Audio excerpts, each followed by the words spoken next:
วัสดีครับวันนี้ผมจะมาสาธิตการ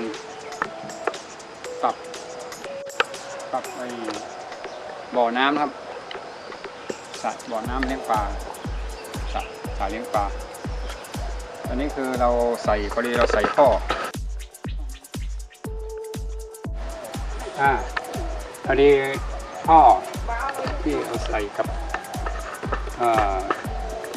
คลองพอดีมันใส่ผิดด้านเลยต้องตัดปรับเปลี่ยนใหม่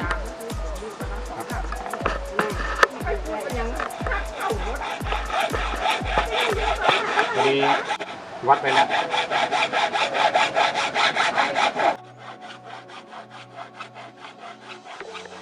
ครับวันนี้เราจะเอาข้องอแป๊บมาสวมท่อ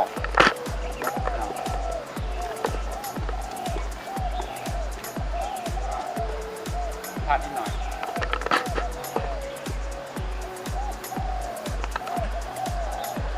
ลองทำเอาอะไรมาถึงไม่ลง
หลังจากเรา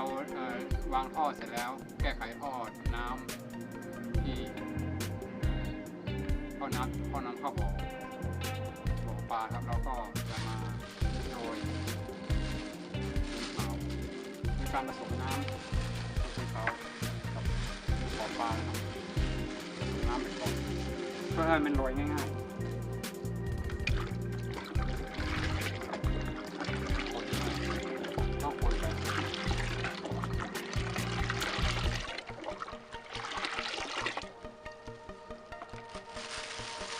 ตาส่วนก็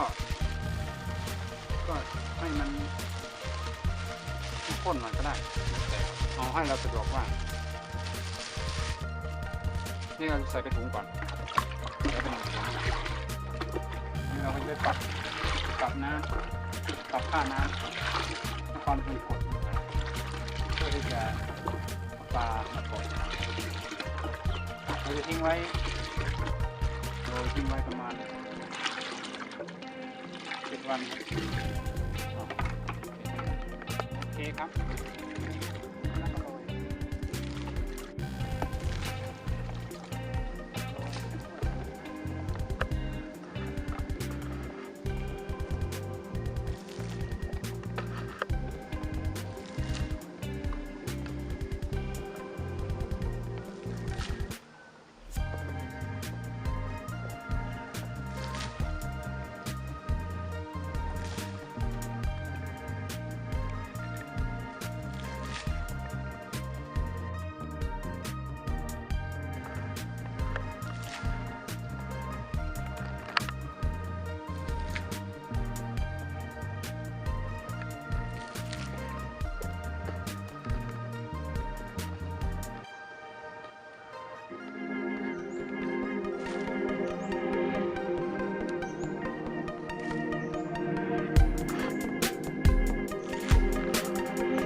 นี้ก็เป็น